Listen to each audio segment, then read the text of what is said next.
मनुष्य जीवन में किसी ने पुण्य भक्ति की, पुण्य के साथ यहाँ पाप भी साथ डिपॉजिट होते हैं। पुण्य कम बनते हैं, पाप ज्यादा बनते हैं। ये ऐसे अक्षेत्र में आप रह रहे हो।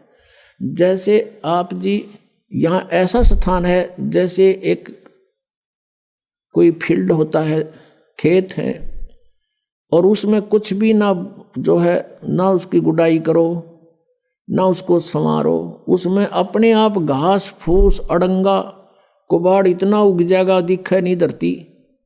और उसमें हमने खाने योग्य अपना अन्न प्राप्त करने के लिए, कनक बीजने के लिए उसमें कितनी मेहनत करनी पड़े है। पहले तो अड़ंगा काटना, फिर उसको हल या ट्रैक्टर से गुड़ाई करनी और जो उसको बाना, और फिर उसमें खर्चा लग गया, मेहनत और परिश्रम लग गया।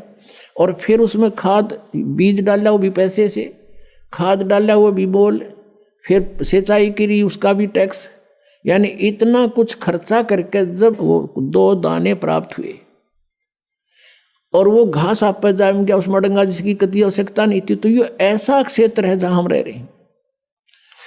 परमात्मा कहते हैं पृथ्वी ऊपर पग जो धारे और करोड़ जीव एक दिन में मारे, हरी भांति पृथ्वी के रंगा, अंत कोट जीव उड़े पतंगा, जो चौका तुम देवो नेता, सत्य ब्राह्मण की है हत्या। ब्राह्मण सेन हत्या जो हुई, जल स्नान कर तो सोई, खान पान में दमन प्राणी, और कैसे पाओ तुम मोक्ष निशानी। कि एक तरफ तुम पुण्य कर रहे हो, इसके पैरेलल आपके पाप भी हो रहे हैं, और आप जी को दोनों का ही भोग प्राप्त होगा। आपके पुण्य अलग से लिखे जाते हैं और पाप अलग से लिखे जाते हैं। आप पुण्य के आधार से स्वर्ग गए,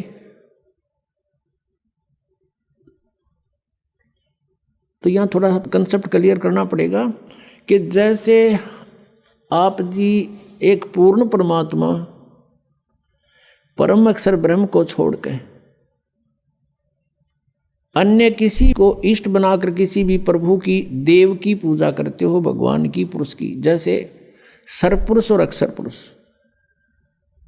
गीता जी अध्याय नंबर 15 के श्लोक 16-17 में 3 पुरुष बताए हैं कि सरपुरुष, एक अक्षर पुरुष, एक परम अक्षर पुरुष।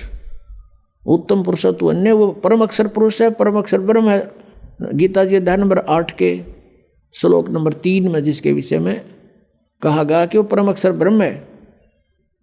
अर्जुन ने जब गीता जी अध्याय नंबर 8 के श्लोक नंबर 1 में प्रश्न किया था, उसका उत्तर 8 के 3 में दिया।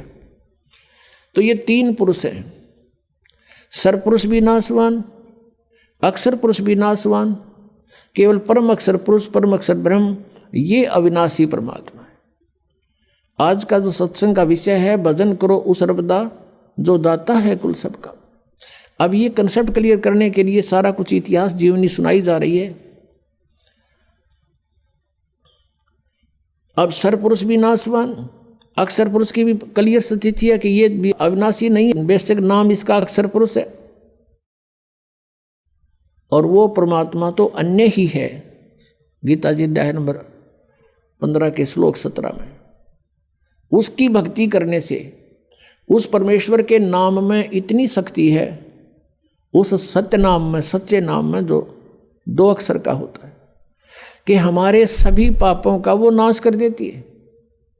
और अन्य भगवान से श्री विष्णु जी, श्री ब्रह्मा जी, श्री शिव जी, और चाहे ब्रह्म सरपुरुष और अक्षर पुरुष, ब्रह्म और ये परब्रह्म कहते हैं अक्षर पुरुष को, इनकी भक्ति से पाप नाश नहीं हो सकते। वर्क डन सभी को मिलेगा, जो किया है वो फल अवश्य प्राप्त होगा, पाप भी मिलेगा, पुण्य भी मिलेगा।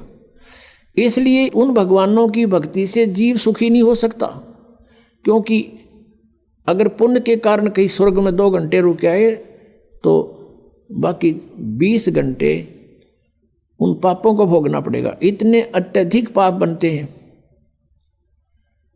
पुण्य तो करने से बनते हैं और पाप अपने आप बनते हैं। यहाँ पर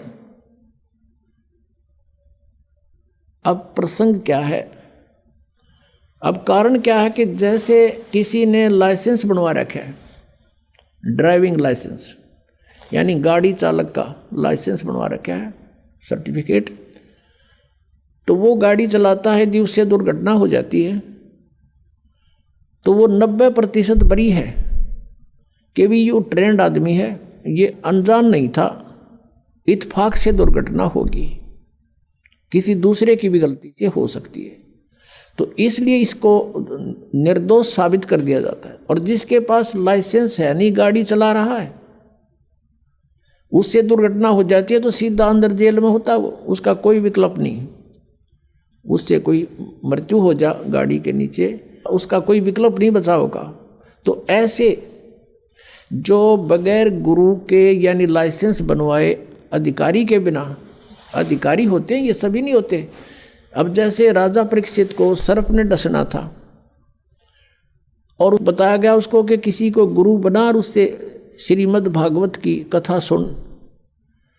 अब वहाँ पर उसके लेखक भी बैठे थे, व्यास जी, उसने भी गुरु बनने से इनकार कर दिया और पाठ कथा करने से भी इनकार कर दिया, क्योंकि वो अधिकारी नहीं थे और अधिकारी और 7वें दिन परिणाम आना था उसका। इसलिए सब पीछे को खिसक गए कि नहीं, हम गुरु पद योग्य नहीं है। तो कहाँ से? स्वर्ग से।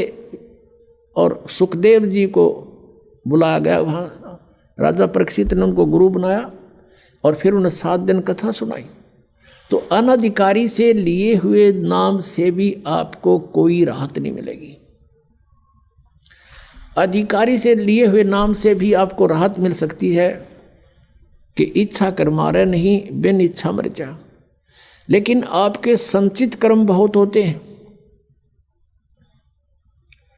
अब इन भगवानों की साधना से, चाहे आपने गुरु बनाकर भी कर रखे हैं, तो भी आपके पाप डिपॉजिट अलग से होंगे ही होंगे। यहाँ का विधान है, जैसे कर्म करेगा वैसे फल मिलेंगे। केवल एक परमात्मा है, परम अक्षर ब्रह्म, उसकी भक्ति करने से और उसके अधिकारी संत से लाइसेंस बनवाने से, यानी उपदेश ग्रहण करने से, दीक्षा लेने से आपके पाप नाश हो सकते हैं, और से नहीं। तो यहाँ प्रसंग है कि कहते हैं, जब ही सतनाम हृदय धर्यो भयो पाप को नाश। और जैसे चिंगारी अग्नि की भाई पड़े पुराने घास, करोड़ों टन सूखा घास फूस पड़ा हो और उसमें एक माचिस की सीख जला के लगा दे, सारे का नाश करके राख बना देती है। और चलती हवा उसको इधर उधर, आंधी तूफान उसको उठाकर फेंक देता कहीं का कहीं, वो अक्षेत्र क्लियर भी हो जाता है। ऐसे ही परमात्मा कहते हैं, जैसे सूरज के आगे बदरा ऐसे कर्म छयारे, और प्रेम की पवन करे चित मंजन धल के तेज नयारे। प्रेम की पवन चलेगी जब परमात्मा के मंत्र के साथ, वो तो फूंक देगा, और फिर प्रेम की पवन और करे चित मंजन, भगवान में एक प्यार जागृत होगा, आंखों से आंसू चलेंगे। कहते फिर वो हवा फेंक देगी, उस सारी राख को भी कहीं की कहीं पटक देगी। अब ये क्लियर हुआ कि जो भगवान परमेश्वर कबीर जी की साधना करते हैं, उनके संचित कर्म भी और उनके प्रारब्ध के कर्म भी नाश होते हैं।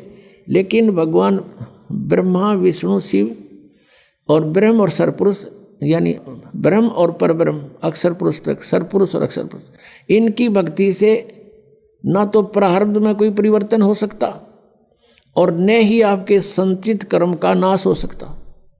क्रियमान कर्म ज्ञान से कुछ बचाव हो जाता है, संतों का संग करने से, ज्ञान के समझने से कुछ पापों से, क्रियामान पापों से बच सकते हैं। जो कर रहे हैं उनसे कुछ फर्क पड़ जाता है, लेकिन प्रारब्ध में कोई परिवर्तन नहीं होता।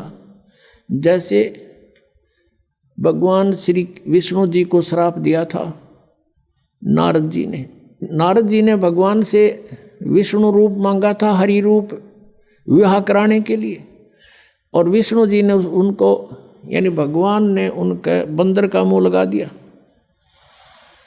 जब नारद जी को पता चला कि तेरे साथ शरारत कर दी विष्णु जी ने, उसको श्राप दे दिया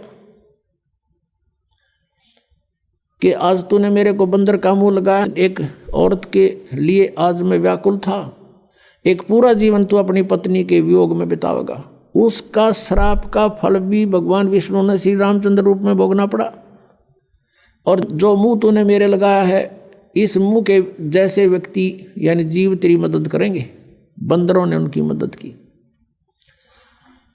और फिर श्री रामचंद्र जी रूप में यानी विष्णु जी ने जन्म लिया, वो सारा आपने सुन लिया कि उन्होंने किस किस प्रकार वो अपना जीवन व्यतीत किया। और जैसे ये भी आपने सुन लिया कि उन्होंने बाली को मारा था, वो उनके प्रारब्ध में लिख दिया गया, तो उसका बदला भी उन्होंने भोग कर ही पूरा करना पड़ा। वो उसको नाश नहीं कर सके, अपने प्रारब्ध के पाप कर्म को भी नाश नहीं कर सके।